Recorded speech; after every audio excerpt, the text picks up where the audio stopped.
fighting, the process of getting beaten up or beating someone else up for a particular purpose. But as cool as that definition sounds, I absolutely hate fighting. And no, not because I'm some pacifist that's secretly strong like I'm Gohan, but no, the reason I hate fighting is because I always lose. And I've been in a couple fights in my lifetime and not once have I ever won. And yes, you could argue that's a very bad thing, and you could even go as far as to say that I'm a bitch. But it also makes me highly qualified to talk about the worst types of people to fight. Well, in my case, it'll be more likely to be the worst types of people to get beaten up by. And the first type of person is a very unlikely contender. And I'm talking about none other than plus-sized females. And before you start laughing at me, don't be facaded by the female part, because trust me, their hands are gender neutral. And it low-key confuses me, because fat niggas are some of the coolest people in the world. Not some of, they are the coolest people in the world. They're funny, kind, light-hearted, and they let me fire off a couple jokes. And they don't get too butthurt about it. But plus-size women are the complete polar opposites. Well, in this case, I'm talking about my experiences, especially with the fact they don't let me fire off any fat jokes about them. And I know, it's body shaming, and body shaming is wrong. But you can't be a 5'4" individual that's 320 pounds with an egghead build and expect me to not make jokes. Especially if you know about me or know of me. Because it's not like I say to every single plus-size individual that they're a Hall of Fame fridge protector. But if we're sort of close, or your bigness is affecting me, I'm going to body shame. Because unless you have a Gracie Bond player build, why the fuck are you taking up 2 seats? But even still, I'm nice enough that when I sit next to plus-size people and they take up 1.75 seats, I don't say anything. But it gets to a point where they say to me, can you move over, you're taking up too much room? That I have to tell them to reconsider their diet. Have the audacity, have the temerity to tell me to move up and make space for you. My nigga, you're taking up 1.75 seats. Like, that's not normal. You should not be taking up that much space. I can't lie, I'm getting a little bit sidetracked. I'm just talking about my bad experiences with plus-size people.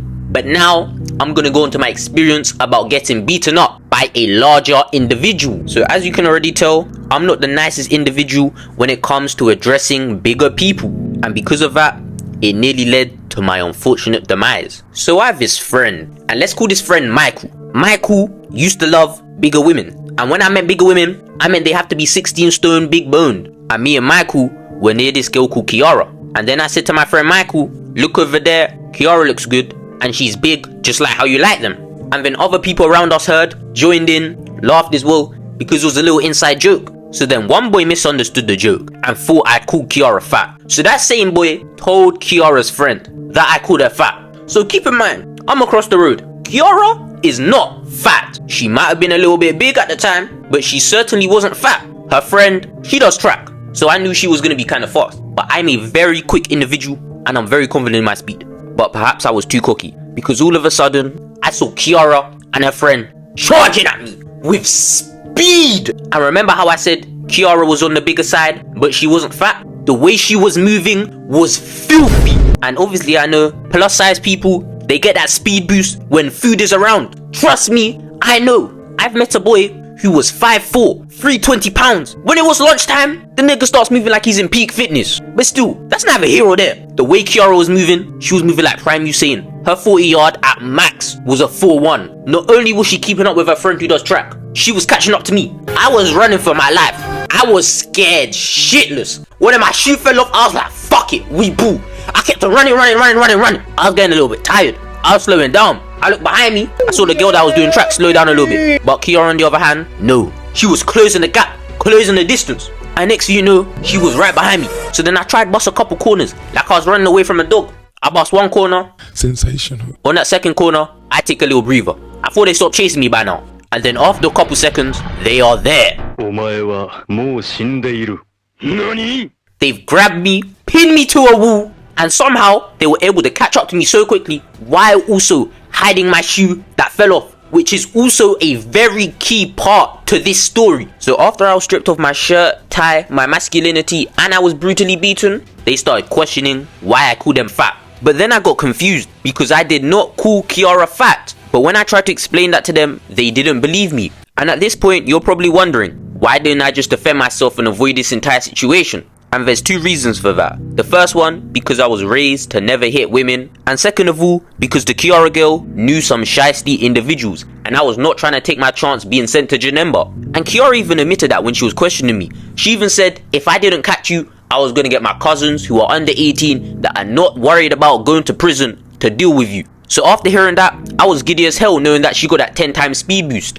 But let's get back to the shoe now. So to get back to that shoe, I had to make an apology video. So they gave me their phone, opened the camera app, and told me to record my apology. And I thought it was just going to be an easy task. I didn't think it would take too long, but I was very mistaken. So the first time I recorded it, they weren't really feeling it. So they told me to redo it. And then the same thing happened the second time. And then by the third time, they told me to pull out my phone and record it on my phone. And then I thought to myself, not only am I apologizing on cams, but I'm being made to apologize with my own phone. The temerity, the sheer audacity. But guess what? I knew to keep those thoughts inside my head. And while I was having those thoughts, I was recording that video like a good boy on my own phone.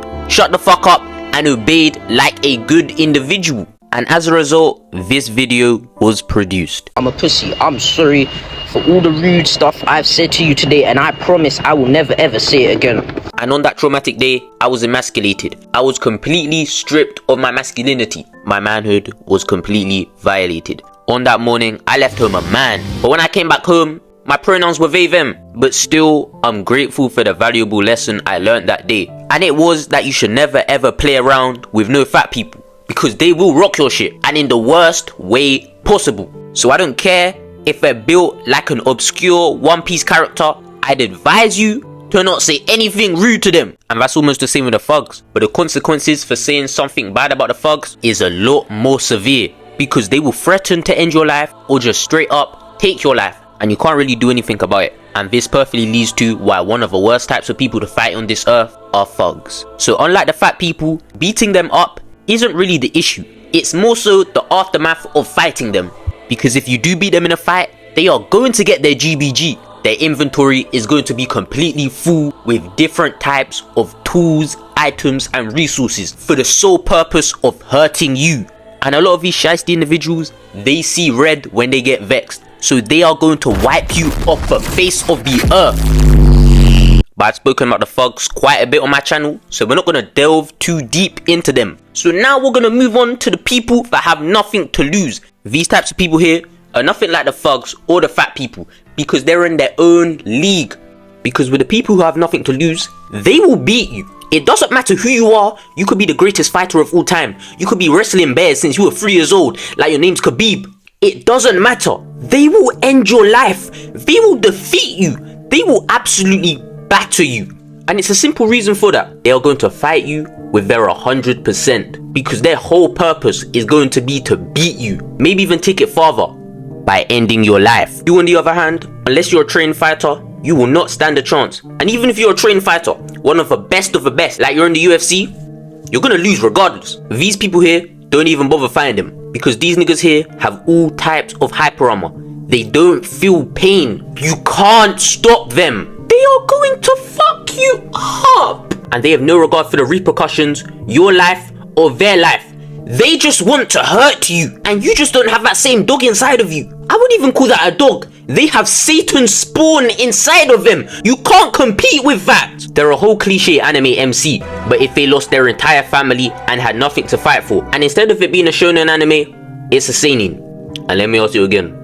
Are you sure you want to fight a nigga like that? So if you see an individual that's not all the way mentally there, don't beef him or her, because the gender doesn't matter. They will rock your shit regardless. So if you know someone like that, stand clear of him. But hey, that's a wrap. This video's taken way too long, but it was worth it. I genuinely like making videos for you all, and it pains me the fact that I was inconsistent. From now on, I'm gonna lock in. Seriously though, thank you all for watching. Either follow the IG if you're watching this. All my Hayward brothers and sisters, follow the IG as well. And go on ahead and join the Hayward Discord. And remember this, violence is not the path to peace.